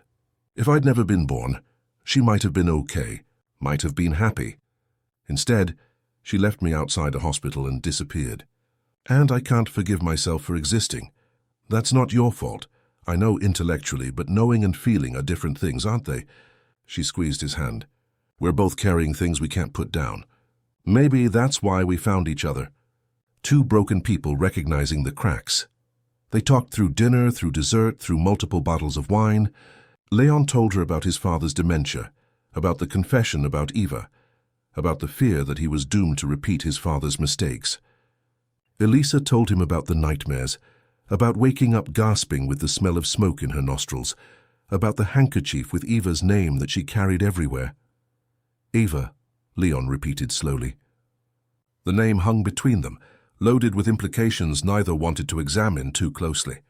You think she was your mother? Maybe, I don't know. It's the only clue I have. But I've searched. There's no record of an Eva connected to any of the children's homes I was in. No birth certificate with that name, nothing. It's like she never existed. What if she did exist? What if she was real and I could help you find her? Leon was thinking about his father's confession, about the woman Richard had destroyed, about the timeline. 24 years ago. Elisa was 23. It was close. Too close. Would you? Elisa's eyes were bright with something that looked like hope and fear mixed together. Would you really help me? Yes. He made the promise before he'd fully thought it through. Made it because she was looking at him like he might be able to fix something broken. And God, he wanted to fix things for her. Wanted to give her answers and peace and everything she'd never had. But there was a whisper of warning in the back of his mind. What if the answers were terrible? What if Eva was the woman his father had destroyed? What if Elisa was his half-sister? The thought made his stomach turn. No, it couldn't be. The universe couldn't be that cruel, could it? They left the restaurant near midnight. Leon drove slowly, neither of them wanting the evening to end. When they reached Elisa's building, he parked and turned to face her. Thank you, he said, for tonight, for trusting me with your story. Thank you for listening. She unbuckled her seatbelt but didn't move to leave. Leon, She stopped, struggling with words. I've never felt this before. This wanting. It scares me. It scares me too. You're not scared of anything. I'm terrified of you, he said honestly, of what you make me feel, of how much I want things I have no right to want. Like what? Like this. He leaned across the console and kissed her.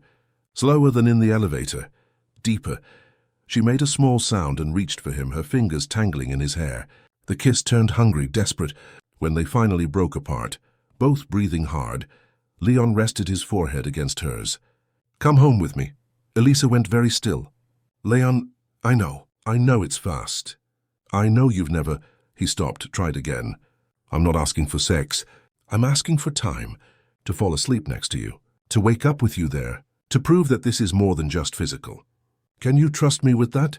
She should say no, should go upstairs to her safe small flat and put distance between them. But she'd spent her entire life being safe, and where had it gotten her? Alone, afraid, invisible. Okay, she whispered. Leon's penthouse was everything she'd imagined and nothing she'd expected. Huge, yes. Expensive, obviously. But also surprisingly empty. Minimal furniture, bare walls. It looked more like a hotel than a home. Like no one actually lived there. I'm not here much, Leon said, reading her expression. The New York office kept me away for 2 years. Before that, I traveled constantly. This is just a place to sleep. Do you sleep? She asked, remembering his confession about insomnia. Not often. He poured them both water, and they stood in his living room, suddenly awkward. The intimacy of the car had evaporated, replaced by the reality of what they were doing. She was in his home, about to spend the night. She'd never spent the night with anyone. I don't have any clothes, she said stupidly. I'll find you something. He disappeared into his bedroom and returned, with a t-shirt and pajama pants. These will be huge on you, but they're clean. She took them and went to the bathroom to change. Looked at herself in the mirror, her face flushed, her eyes bright with fear and anticipation. This was crazy. This was moving too fast. But she didn't want to stop. Didn't want to go back to safety. She wanted this. Wanted him. Wanted to know what it felt like to be held through the night by someone who saw her. When she came out, Leon was in the bedroom, changed into his own pajamas. The bed was enormous, dressed in white sheets that probably cost more than her monthly rent. He'd turned down the covers on both sides, a small gesture that made her heart ache. He was trying to make this comfortable, trying to honor her boundaries. They lay down on opposite sides of the bed, the space between them feeling vast. The lights of London glowed through the floor-to-ceiling windows. Neither of them moved for a long moment. This is weird, Elisa said finally. Leon laughed, genuine and surprised. Very weird. I don't know what to do, neither do I. He turned on his side to face her. I told you I wanted to sleep next to you. But the truth is, I haven't slept next to anyone in years. Not like this. Usually women leave or I leave before sleeping becomes necessary. That sounds lonely. It is. He reached out slowly, giving her time to move away, and touched her face. Can I hold you? She nodded, not trusting her voice. He pulled her close, arranging them so her head was on his chest, his arm around her shoulders. She could hear his heartbeat strong and steady, could feel the rise and fall of his breathing, could smell his skin soap and something uniquely him. Is this okay? He asked quietly. Yes, more than okay. It was everything. This simple intimacy was more profound than any kiss. This was vulnerability. This was trust. This was choosing to let someone in, knowing they could hurt you and doing it anyway. They talked quietly in the darkness, about small things, big things, everything. Leon told her about his mother who died when he was 15, leaving him with a father who didn't know how to show affection. Elisa told him about the children's homes, about feeling invisible even when surrounded by people, about learning to find beauty in small things because the big things were always out of reach. Somewhere around 3 in the morning, Leon fell asleep. Elisa felt the moment it happened, the way his breathing deepened and evened out, the way his body relaxed completely for the first time since she'd met him. She stayed awake a while longer, listening to him sleep, feeling something vast and terrifying bloom in her chest. This feeling, this wanting, this caring. She was falling in love with Leon Calderon, and it would probably destroy her. But lying there in his arms, listening to his peaceful breathing, she couldn't make herself regret it. She woke to sunlight streaming through the windows and Leon watching her. "Hi," he said softly. "Hi." Her voice was rough with sleep. "Did you sleep?" 6 hours. Straight through. I haven't done that in years. Really? Really? He brushed hair off her forehead. You're magic, apparently. Or you're just exhausted. Maybe, but I'm choosing to believe it's you. He kissed her forehead, her cheek, her lips. The kiss was sweet, chaste, but she felt heat building underneath it, felt her body responding in ways she'd never experienced. She pressed closer, and he made a sound low in his throat. "Elisa," he said against her mouth, "we should stop. Why? Because you've never done this. And I want it to be right, not rushed. Not, what if I want rushed?" She was surprising herself. Had never been bold like this, but something about being with him made her brave, made her want to take what she'd always denied herself. "What if I want you? Right now?" Leon pulled back to look at her, searching her face. "Are you sure? Really sure? Because once we cross this line, I'm sure," and she was. Terrified, yes, but sure. Because if she was going to give herself to anyone, she wanted it to be him. This man who'd seen her dancing alone and decided she mattered. This man who held her like she was precious. This man who'd slept peacefully for the first time in years because she was beside him. Okay. He kissed her again, deeper this time. But we go slow, and if you want to stop at any point, we stop. Promise me you'll tell me. I promise. What happened next was gentle, patient. Leon treated her like something infinitely valuable, taking his time, checking in with her constantly, making sure every touch was welcome. When it hurt, he stopped and held her until she was ready to continue. When she was afraid, he talked her through it, his voice low and steady. And when it was over, when they lay tangled together, sweaty and breathless, she felt transformed. Not ruined, as some part of her had feared, but expanded. Like she'd been living in a small room her entire life, and someone had finally opened the door. Okay, Leon asked, kissing her shoulder. More than okay, she turned to face him. Thank you. For what? And for making it beautiful. For being careful with me. For... She trailed off, not sure how to articulate what she meant. For seeing me. For wanting me. For making me feel real. Thank you, he said instead. For trusting me. For letting me be the one. They stayed in bed for hours, talking and dozing and exploring each other with gentle curiosity. It felt separate from the real world. Like they'd created a bubble where normal rules didn't apply. Where a cleaning woman and a billionaire could exist as equals. Where the past didn't matter, and the future could be anything they wanted. But the real world was waiting. And it had teeth. Leon's phone rang late afternoon. Marcus Chen, his head of security. Mr. Calderon, I have the information you requested. But sir, you're not going to like it. Leon extracted himself from Elisa and went into the living room to take the call. Tell me. Lydia Ashworth has been conducting surveillance on you for approximately 2 months. She's hired a private security firm that specializes in corporate espionage. They've been tracking your movements, your communications, your financial transactions. And Marcus paused. She has access to Calderon finance security footage. Her father's board position gives her login credentials she's been using to monitor the building. Leon felt ice flood his veins. What footage specifically? The elevator incident. The conversation in the break room. Multiple hallway interactions. Everything's been downloaded and backed up on external servers. She's building a file. For what purpose? Unknown. But given her history with you, I'd assume leverage. Blackmail, public exposure. Any or all of the above? Leon closed his eyes. This was his fault. He'd known Lydia was dangerous. Had known she wouldn't let their breakup go without consequences. But he'd been arrogant enough to think he could protect Elisa, to think his power was absolute. Can we contain it? Not easily. Once information is distributed, it's almost impossible to completely erase. We could threaten legal action, but that might only accelerate whatever she's planning. My recommendation is to get ahead of it. Control the narrative before she does. Meaning, go public with the relationship. Make it a love story instead of a scandal. Frame it as a modern fairy tale. The billionaire and the cleaning woman. People eat that up. And destroy Elisa's privacy in the process. Make her a target for every tabloid and social media vulture in the country. Leon's voice was flat. That's not protecting her. That's feeding her to wolves. Then you need to end it cleanly, publicly. Show that it meant nothing. That she meant nothing. It's the only way to take away Lydia's leverage. Leon hung up without responding, stood in his living room staring at nothing. He had 2 choices. Destroy Elisa by making her famous, exposing her to scrutiny and judgment and hatred from people who would see their relationship as inappropriate, wrong, perverted.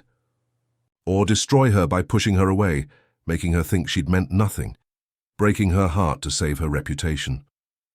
Both options made him feel sick. Both options proved his father right. That men like him destroyed people like her. That some gaps couldn't be bridged without casualties. He heard her come up behind him. Felt her arms wrap around his waist. What's wrong? She asked against his back. He turned to face her, memorizing her features. The trust in her eyes. The softness of her expression. The way she looked at him like he was someone worth loving. He had to protect her. Even if it meant becoming the villain of her story. Nothing, he lied. Just work. But in his mind, he was already planning how to push her away, already calculating the cruelest way to make her hate him, because if she hated him, maybe she'd be safe. Maybe Lydia would lose interest. Maybe Elisa could go back to being invisible. It would break him, would confirm every dark thing he'd ever thought about himself, would prove that he was his father's son after all, destroying the things he touched. But it would save her. And wasn't that what love was supposed to be? Sacrifice, protection, even if it looked like cruelty? He held her close, memorizing the feel of her body against his, knowing these might be the last peaceful moments they'd have. Tomorrow, he would start the process of breaking both their hearts. Tonight he would let himself have this, would let himself pretend for a few more hours that people like them could have happy endings. Outside, the London sky was darkening, rain beginning to fall, and somewhere across the city, Lydia Ashworth was reviewing footage, planning her next move, sharpening her weapons. The storm was coming, and it would wash away everything Leon and Elisa had tried to build. But for now, in this moment, they were still together, still whole, still believing against all evidence that love might be enough to survive what was coming. It wouldn't be. But they didn't know that yet. The change began so subtly that Elisa almost didn't notice at first.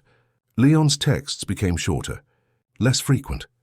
When she asked if she could see him, he claimed work emergencies, board meetings, investor crises, things that sounded legitimate but felt hollow. She told herself she was being paranoid, that this was normal, that powerful men had demanding schedules, and she couldn't expect him to drop everything for her. But then came the morning she saw him at Calderon Finance. She'd been cleaning the executive floor, moving quietly as always when she heard his voice, turned to see him walking down the corridor with a group of suited men, all of them laughing at something he'd said. She smiled instinctively, a small private smile meant just for him. Their secret. Leon's eyes passed over her like she was furniture, like she was nothing. No acknowledgement, no flicker of recognition, just complete and absolute dismissal. She stood frozen with her cleaning cart, watching him disappear around the corner, feeling something crack inside her chest. Maybe he hadn't seen her. Maybe he'd been too focused on his conversation. She tried to convince herself of these lies, but her body knew the truth. He'd seen her, and he'd chosen to look away. The texts stopped entirely after that. She sent him messages that went unanswered, called once late at night when the loneliness felt like it might swallow her whole, but it went straight to voicemail. She listened to his recorded voice, asking her to leave a message and couldn't find words. What do you say to someone who's erased you? 2 weeks after their night together, she received a formal email from Human Resources. Her scholarship had been revoked. No explanation, no appeal process. Just a cold notification that the funding was no longer available. She read it 3 times, her hands shaking, before the implications fully registered. Leon had given her the scholarship, and now Leon had taken it away. That night, Elisa didn't go home after her shift. She went to the art studio at Central St. Martin's, the place that had briefly felt like possibility, and told Sophia Chen she couldn't continue classes. "I can't afford it," she said, and was grateful when Sophia didn't ask questions. Just pulled her into a hug and said, "The world is cruel to artists, but you're talented enough to survive it. Don't give up." But giving up felt like the only rational response. She'd been an idiot, had let herself believe that a man like Leon Calderon could want someone like her for more than a temporary distraction, had let him see her, touch her, had given him her virginity and her trust, and he'd discarded both like they meant nothing. Like she meant nothing. The worst part was that she couldn't even be angry, could only feel the enormous weight of her own stupidity. Of course it had ended this way, of course. People like her didn't get fairy tales. They got used and forgotten. That was the natural order. She stopped eating properly, lost weight she couldn't afford to lose. Maria noticed and tried to get her to talk, but Elisa couldn't form the words. How do you explain that you'd touched something beautiful, and it had burned you, that you'd been briefly visible, and now invisibility felt like a punishment? The nightmares got worse. Every night the same dream, fire, screaming, a man begging for forgiveness. But now Leon's face appeared in the flames, and she would wake up gasping, reaching for him, finding only empty air. Leon was dying by degrees. That's what it felt like. Every day without Elisa was another small death. Every time he forced himself to walk past her in the corridors without acknowledging her, he felt something essential shrivel inside him. He'd been cruel deliberately, had revoked her scholarship, stopped responding to her messages, treated her like she was invisible, all to protect her from Lydia's schemes. But protection felt indistinguishable from destruction. He could see what his rejection was doing to her, could see the weight loss, the shadows under her eyes, the way she moved through the building like a ghost. And he hated himself with an intensity that made his old guilt about Marcus seem trivial by comparison. Marcus's death had been an accident. But this, what he was doing to Elisa, was intentional cruelty. Calculated harm, and the fact that he was doing it to protect her didn't make it feel any less like torture. He threw himself into work with manic intensity. 16-hour days, back-to-back meetings, acquisitions and mergers and deals that required his complete focus. But nothing could distract him from the way she'd looked at him that morning in the corridor. The hope in her eyes turning to confusion, then hurt, then nothing. Just emptiness. He'd put that emptiness there. Had extinguished her light to save her from worse. Dr. Patel noticed during their next session. "You look terrible," the therapist said bluntly. "Worse than usual." "What's happened?" Leon almost didn't answer, but the weight of the secret was crushing him. "I fell in love with someone, and then I destroyed her to protect her from my life, from people who would hurt her to get to me. Does she know you were protecting her? No, she thinks I used her, that she meant nothing. And you let her think that because you believe that's kinder than the truth." Dr. Patel leaned back in his chair. "Leon, you can't protect people by lying to them. You can't save them by breaking them. All you're doing is making decisions for her, taking away her agency, her choice. The choice was be destroyed by me slowly, or be destroyed by Lydia publicly. I chose the lesser evil. Did you? Or did you choose the evil that let you maintain control? That let you be the one inflicting the pain, instead of watching someone else do it." Dr. Patel's voice was gentle but uncompromising. "I think you're punishing yourself again. Just like with Marcus. You think you don't deserve happiness, so you sabotaged it before it could become real." Leon left that session feeling flayed open, raw, because Dr. Patel was right. Part of him, the broken part that had lived with guilt for 20 years, had been waiting for this, expecting it. Had almost been relieved when Marcus Chen told him about Lydia's surveillance, because it gave him an excuse to do what he'd been afraid to do anyway. Walk away, prove he was incapable of love, confirm every dark belief he had about himself, but it was too late now. The damage was done. Elisa wouldn't forgive him, shouldn't forgive him. He'd taken the most vulnerable parts of her and weaponized them. Had made her feel invisible again after showing her what it meant to be seen. That wasn't protection. That was sadism. His father's dementia was getting worse. Richard Calderon now had full-time care, and Leon visited him twice a week in the Kensington house where he'd grown up. The visits were painful. Sometimes Richard knew who Leon was. Sometimes he called him Marcus. Sometimes he thought Leon was his own father, dead 40 years. But occasionally Richard would have moments of terrible clarity, would look at Leon with eyes that saw everything. During one of these moments, 3 weeks after Leon had pushed Elisa away, Richard grabbed his son's hand with surprising strength. "You look like I did," Richard said. "After Eva, after I destroyed her." Leon went very still. "Tell me about Eva, everything I need to know." Richard's eyes drifted, and for a moment, Leon thought he'd lost him again to the fog. But then he spoke, his voice distant but clear. "She was beautiful, kind, worked in legal. Your mother had just died, and I was lost. Eva made me feel human again. We had an affair, brief, intense. She got pregnant. What happened to the baby? I don't know. I gave her money, a lot of money, told her to leave London and never come back. Told her if she tried to claim the child was mine, I'd destroy her.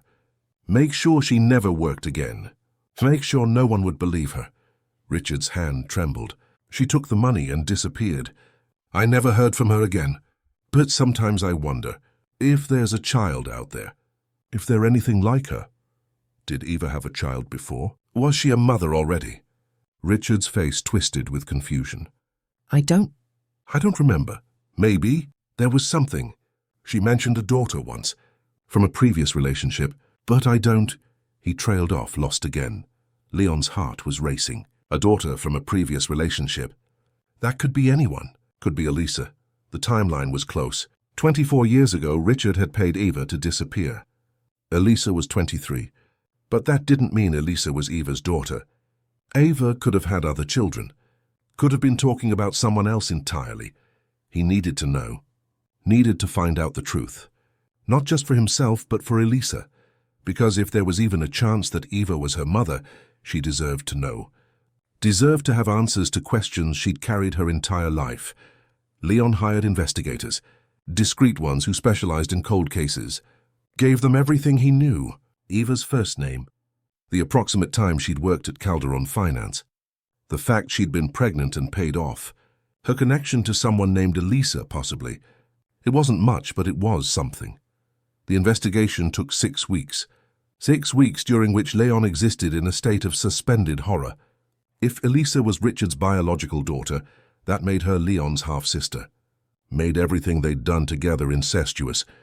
Made their love story into something twisted and wrong. The thought made him physically ill. But when the report came back, it told a different story. A complicated one. Eva Thorne had indeed worked at Calderon Finance 24 years ago. She'd been a paralegal in the legal department. She'd had an affair with Richard Calderon that lasted 3 months. She'd gotten pregnant, and Richard had paid her $200,000 to leave London and never return. But Eva had already had a daughter, a 4-year-old named Elisa, from a previous relationship. The father was listed as unknown on Elisa's birth certificate. When Eva left London, she'd placed 4-year-old Elisa into foster care, unable to care for her while pregnant and traumatized. She'd left the handkerchief with Elisa's belongings. A promise maybe that she'd come back. But she never did. Eva had given birth to Richard's child, a son, 8 months later in Manchester. She'd named him Thomas. But something had gone wrong. Eva developed severe postpartum psychosis. She'd set fire to her apartment building. She and the baby had died in the flames. The fire. The screaming. The man begging for forgiveness. Elisa's nightmares weren't metaphorical. They were memories. Somehow, impossibly, she remembered her mother's death even though she'd been in foster care at the time. Or maybe she'd sensed it. Maybe the trauma had been so profound, it had imprinted itself on her psyche. Leon read the report 3 times, each time feeling different emotions cascade through him. Relief that Elisa wasn't his sister. Grief for the half-brother he'd never known existed. Rage at his father for setting in motion the events that had destroyed Eva, and overwhelming sadness for Elisa, who'd carried her mother's death in her nightmares without knowing that's what they were. He had to tell her, had to give her these answers. But that meant facing her, meant seeing the hatred in her eyes, meant accepting that he'd broken something that might never be repaired. He texted her for the first time in 2 months. "I need to see you, please. It's about Eva. I have information." She didn't respond for 3 days. When she finally did, her message was brief. "I'll meet you. But not at your place, not anywhere private. The cafe near Liverpool Street Station. Saturday at 3. The cafe was crowded and impersonal. Exactly what she'd wanted. Elisa arrived 10 minutes late, a small act of defiance, and sat across from Leon without looking directly at him. She'd changed. Lost weight. Her face was sharper, more angular. There were new lines around her mouth that hadn't been there before. She looked older, harder, like something in her had calcified. "You said you had information about Eva," she said without preamble. Her voice was flat, emotionless. Leon slid a folder across the table. "Everything's in here, but I'll summarize. Eva Thorne was your mother. She worked at Calderon Finance. She had an affair with my father, got pregnant. He paid her to leave and threatened her. She placed you in care and gave birth to a son 8 months later, my half-brother. But she developed psychosis after the birth, set fire to her apartment. She and the baby died. Elisa was very still. Her hands rested on the table, and Leon could see them trembling. My mother killed herself. My father killed her, not directly but effectively. He destroyed her life, took away her support system, her stability, forced her into a situation where she couldn't cope. The fire was a result of mental illness, but the mental illness was a result of trauma he inflicted. And you knew this? When we were together, you knew. Not the details. My father mentioned Eva, but I didn't know she was your mother until I hired investigators. Elisa, I thought you might be my sister. That's why He stopped. That's why I pushed you away. I thought we couldn't be together because of biology. Because we were related. She finally looked at him. Her eyes were empty. So you destroyed me to protect me from the scandal of incest. How noble. I know you hate me. You have every right to. But you're not my sister. Eva was your mother, but my father wasn't your father. You're not related to me. We nothing. Elisa stood abruptly. You want me to thank you for the information? Fine, thank you. Now I know my mother was driven insane by your family and died in fire with my brother. That's so much better than not knowing, really. My life is complete now. Elisa, please. No, her voice cracked. You don't get to do this. Don't get to wreck me, and then show up with answers like that makes it okay. You made me believe I mattered. You made me trust you. You took my virginity and my heart, and then you threw me away like trash. And now you want absolution because you had a noble reason. Because you were protecting me. I didn't ask for protection. I asked for honesty. For respect. For the chance to make my own choices. But you didn't give me that. You just decided my life for me, just like your father decided my mother's life. You're the same. You're exactly the same. Leon felt each word like a physical blow. You're right. I am like him. So I destroyed the thing I cared about most because I was too much of a coward to fight for it. But Elisa, I love you. I never stopped loving you. Every day without you has been... Don't. Tears were streaming down her face now, but her voice remained steady. Don't say you love me. You don't destroy people you love. You don't erase them. You don't make them feel like they were nothing. That's not love. I don't even know what that is, but it's not love. She left without taking the folder, left him sitting in the cafe surrounded by the noise of strangers, holding papers that detailed her mother's destruction, feeling the weight of his own sins crushing him. She was right about all of it. He was his father's son, had inherited the same capacity for devastation, the same instinct to control and damage. The only difference was that he knew it, understood what he'd done, and it made everything worse. Elisa stumbled out of the cafe and barely made it around the corner before she collapsed against a wall, sobbing. People walked past without stopping, without seeing. She was invisible again. It was almost a relief. To be nothing was less painful than being something and losing it. But even as she cried, even as she felt the grief threatening to swallow her whole, another part of her was processing the information. Her mother had been real, had had a name, had left her not out of cruelty but out of desperation, had died in fire and madness and pain. The nightmares made sense now. They'd been a connection she hadn't understood, a psychic link to her mother's suffering. And she had a brother, had had a brother, Thomas, dead before his first birthday. She mourned him. This person she'd never met, this ghost brother who'd never had a chance to become real. Over the next few weeks, Elisa did something she'd never done before. She got angry, not sad, not resigned, furious at Richard Calderon for destroying her mother, at Leon for destroying her, at the system that had left her in care without support, at a world that made people like her invisible, while people like the Calderons crushed lives without consequences. She channeled the anger into her art. Couldn't afford classes anymore. But she didn't need them. She drew from rage, from grief, from the deep well of pain she'd spent her life ignoring. She created a series of portraits. Women destroyed by powerful men. Her mother, herself, others she'd known from the children's homes. Women who'd been chewed up and spit out by a society that saw them as disposable. She submitted them to a small gallery in Shoreditch that specialized in emerging artists. Expected rejection. Instead got a call from the curator, a woman named Aisha, who said the work was raw and powerful and exactly what they needed. The gallery offered her a show, small, not prestigious. But hers, Elisa quit her job at Calderon Finance, couldn't walk those corridors anymore, couldn't clean floors in a building that held so much pain. She took 3 part-time jobs instead, waitressing, retail, dog walking, cobbling together enough to survive while she prepared for the show. At night she wrote, not a diary, something else, a book, part memoir, part fiction, about a woman who loved a man who couldn't love her back, who gave everything and received destruction, who survived anyway.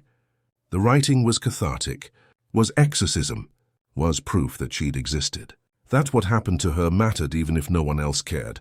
Sophia Chen helped her, offered free mentorship, introduced her to other artists, created a network of support that Elisa had never had before. "The world is full of people who want to see women like us fail," Sophia said. "But it's also full of people who want to see us succeed. You just have to find the right tribe." The gallery show opened on a cold February evening.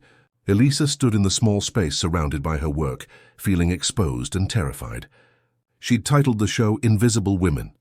Each portrait was labeled with just a first name: Ava, Elisa, Maria, Rebecca, women who'd been erased. But here on these walls they were seen. The turnout was better than expected. Young artists, social workers, a few journalists from alternative publications. People who understood what it meant to be invisible, who recognized the stories being told in charcoal and pain. And then Leon Calderon walked in. Elisa saw him immediately. Impossible not to. He looked terrible, thinner, older, like he'd aged a decade in the 6 months since she'd last seen him. He moved through the gallery slowly, studying each portrait with an intensity that made her chest ache. When he reached the one of her mother, labeled simply Eva, he stood there for 10 minutes without moving. She should throw him out. Should make a scene. But this was her night. Her triumph. She wouldn't let him ruin it. So she ignored him. Talked to other visitors. Accepted compliments with grace she'd learned to fake. Pretended he didn't exist. But after everyone else had left, after Aisha had closed the gallery and Elisa was alone gathering her things, she turned and found him still there. Still standing in front of Eva's portrait. "You need to leave," she said. "I will. I just wanted to see them. Your work, it's extraordinary, Elisa. You've captured something real, something that matters." He turned to face her. "I'm sorry. I know that's not enough. I know sorry doesn't fix anything. But I need you to know that I see what I did to you.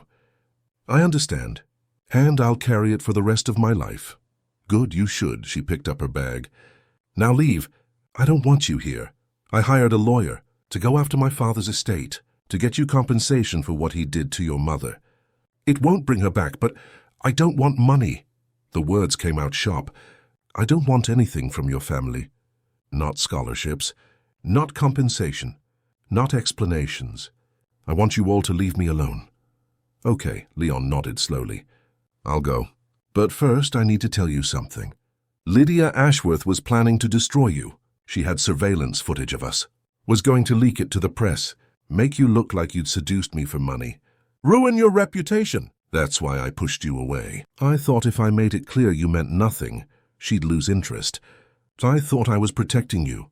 Elisa stared at him. "And did it work? Did you protect me?" "No. I just hurt you first so she wouldn't have the satisfaction. Which makes me worse than her, doesn't it? At least she's honestly cruel. I dress up my cruelty as nobility." "Yes, you do." Elisa felt exhausted suddenly. Exhausted by pain, by anger, by the weight of everything that had happened. "Leon, I don't know what you want me to say. That I forgive you? I don't. That I understand? Maybe, intellectually. But my heart doesn't care about your reasons. My heart just knows it got broken. And I'm trying to put it back together. And you being here makes that harder. I know. I'll leave. He reached into his pocket and pulled out something blue. Her mother's handkerchief. The one she'd thought she lost. "I found this in my apartment. After you left. I've been carrying it since, keeping it safe. I thought you might want it back." He held it out. She took it, her fingers brushing his. The contact sent electricity through her. Even after everything, even after all the pain, her body still responded to him, still wanted him. And that was the cruelest part of all. That love didn't die just because it should. "Thank you," she whispered. Leon left without another word. Walked out into the February cold and kept walking. He had no destination. No plan, just needed to move. To burn off the energy of being near her, and knowing he'd destroyed any chance they'd had, of seeing her art, and understanding the depth of what he'd taken from her. He'd tried to protect her, and ended up being just another man who'd hurt her. Just like his father. The parallel was too perfect, too horrifying, and he didn't know how to live with that knowledge, but he would have to carry it the way he'd carried Marcus's death, as penance, as reminder, as the price of his arrogance. 2 weeks after the gallery opening, Lydia Ashworth called Leon. "I saw the show," she said without preamble. Quite moving. Your little cleaner has talent. What do you want, Lydia? To tell you that you're pathetic. I had leverage, had ways to destroy both of you. But you did my work for me. Broke her yourself before I could. It was almost disappointing. I wanted to be the villain of your story, and you stole that from me. Consider yourself lucky. If you'd touched her, I would have ruined you. Would you? How, by destroying your own family's reputation? By admitting what your father did to her mother? We both know you won't do that. You're too much of a coward. You'll protect the Calderon name at all costs. Even if it means swallowing your own conscience. She was right. Leon had thought about going public with Richard's crimes, about exposing the rot at the heart of his family's fortune. But doing so would hurt Elisa more, would make her mother's pain public consumption, would turn her story into a scandal. He couldn't do that to her. Wouldn't. Stay away from her, Lydia, that's all I'm asking. Oh, I'm not interested in her anymore. She's not a threat. She's just another invisible woman trying to be seen. The world is full of them. Besides, watching you suffer is entertainment enough. She paused. Did you ever really love her? Or was she just another acquisition? Another thing to possess? I love her, Leon said quietly. More than I've ever loved anything. Which is why I can't have her. Because I destroy everything I love. How tragic. You should write poetry. Lydia laughed. Goodbye, Leon. Enjoy your guilt. I know I'm enjoying watching you drown in it. She hung up. And Leon sat in his empty penthouse, looking out at London, thinking about a woman who danced alone in an empty conference room. Who'd trusted him with her first kiss, her first time, her first hope that someone might see her. And how he'd taken that trust and shattered it to dust. The months passed. Winter turned to spring. London bloomed with flowers and tourists and life. Elisa's gallery show had been successful enough that she got invited to a larger exhibition. Her book found a small independent publisher who believed in it. Not a major deal, not fame, but enough to keep going. Enough to prove she was building something real. She dated a few people. A fellow artist, a teacher from a local school, nice people, safe people, people who didn't make her feel like she was burning alive. The relationships never lasted. She compared everyone to Leon, and they all came up wanting. Not because they weren't good enough, because they didn't make her feel anything. Didn't reach the places he'd reached. She knew it was unhealthy, knew she needed to let him go. But the heart doesn't follow logic. The heart is a stupid, stubborn thing that wants what it wants, regardless of wisdom. Leon stopped sleeping again, stopped functioning properly. His board noticed, started questioning his leadership. He didn't care. Let them question. Let them replace him. The business had never mattered. It had always been just a way to avoid feeling. And now he was drowning in feeling and nothing helped. Dr. Patel told him he was depressed. Prescribed medication Leon didn't take. Suggested he needed to forgive himself. But how could you forgive the unforgivable? How could you move on when you knew with absolute certainty that you'd destroyed the best thing in your life? Richard died in May. Peacefully in his sleep, his mind finally free of the memories that had haunted him. Leon organized the funeral, accepted condolences from business associates who'd respected his father, gave a eulogy that mentioned Richard's accomplishments without mentioning his sins, played the role of grieving son while feeling nothing but relief that the man was finally gone. He thought about inviting Elisa to the funeral. She had more right than anyone to see Richard buried, but he couldn't inflict his presence on her again. Couldn't use his father's death as an excuse to be near her. So he mourned alone, surrounded by people feeling the weight of his family's legacy crushing him. It was September when Elisa heard about Richard Calderon's death. Saw it in the newspaper, a small notice in the business section. She felt nothing. No satisfaction. No closure. Just emptiness where feeling should have been. The man who'd destroyed her mother was dead, and it didn't matter. He'd been dead to her long before his heart stopped beating, but it made her think about Leon, wonder how he was coping. If he was okay, and she hated herself for caring, for still carrying this torch for a man who'd wrecked her. But caring wasn't something you could turn off. Love wasn't something you could choose not to feel. Her second gallery show opened in November. Bigger venue, more press. The theme was resurrection. Women rising from ashes, women rebuilding themselves from ruins. The centerpiece was a large mixed media work.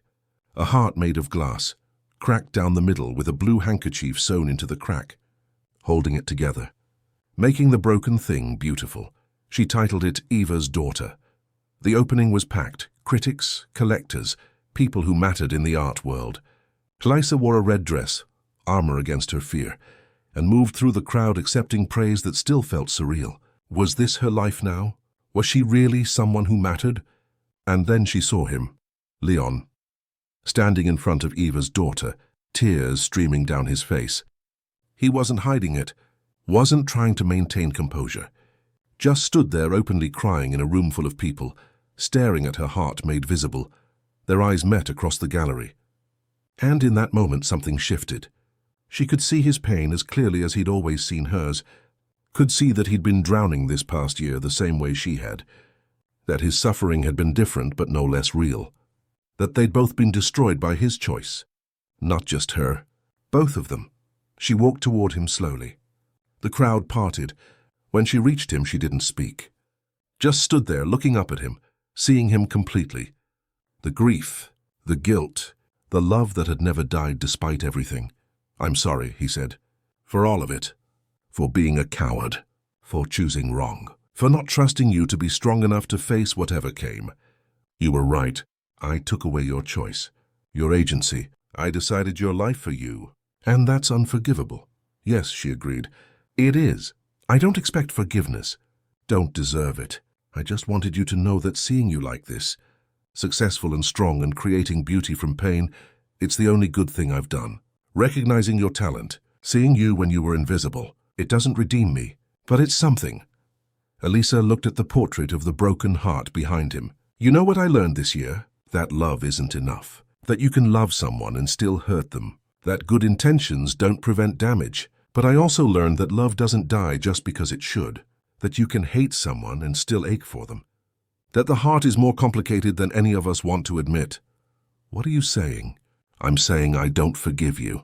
Not yet, maybe not ever. But I understand now why you did what you did. And I see that you've been punishing yourself more than I ever could. And I'm tired, Leon. I'm so tired of carrying this anger and pain. It's exhausting. And I miss you. God help me, I miss you so much." Leon closed his eyes. "I miss you too. Every second of every day. So what do we do? How do we fix this? I don't know if we can. Then maybe we start smaller. Maybe we start with coffee. With conversation. With trying to remember why we fell in love in the first place. Maybe we build something new instead of trying to resurrect what died. You would give me that chance. After everything? I don't know, maybe. If you can promise me one thing, anything. Never make decisions for me again. Never protect me by lying to me. Never treat me like I'm fragile. I'm not fragile. I'm a survivor. I survived my mother's death, a childhood in care, poverty, loneliness, invisibility. I survived you destroying me. So if we're going to try this again, you need to trust that I can survive whatever comes. Can you do that?" Leon looked at her. This extraordinary woman who'd been through hell and emerged stronger. Who'd taken her pain and transformed it into art that moved people. Who was offering him a second chance he absolutely didn't deserve. "Yes, I can do that. I will do that. I swear." "Okay." She held out her hand. "Then let's start over. Hi, I'm Elisa Thorne. I'm an artist, and I drink too much coffee and have nightmares and draw people when I'm supposed to be paying attention." "Who are you?" Leon took her hand, felt the electricity that had always been there, and smiled for the first time in a year. "I'm Leon Calderon. I run a financial company I don't care about. I have insomnia and guilt and a tendency to make catastrophically bad decisions. And I think you're the most remarkable person I've ever met." "Well, Leon Calderon, would you like to get coffee sometime?" "I would like that very much." They left the gallery together, walking out into the November night, London sprawling around them like a promise. Nothing was fixed. The pain didn't evaporate. The hurt didn't disappear. But they were walking side by side, choosing each other despite the damage, despite the history, despite everything that said this was impossible. It wouldn't be easy. There would be setbacks and arguments and moments when the past threatened to swallow the present, but they would face it together, as equals, as two people who'd learned that love wasn't about protection or possession or control. It was about trust, about choosing each other every day even when it was hard, about building something new from the ruins of what had been destroyed.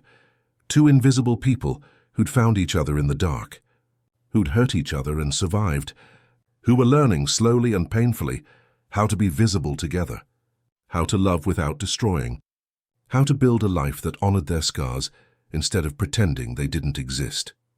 As they walked through the streets of London, Leon reached for Elisa's hand. She let him take it. And for the first time in over a year, both of them felt something like peace, like possibility, like maybe, just maybe, they could have the happy ending they'd both thought was impossible. The city lights blurred through the beginning of rain. But neither of them minded. They'd already survived the storm. This was just weather, and weather, no matter how fierce, eventually passed, leaving behind clean streets and the chance to begin again,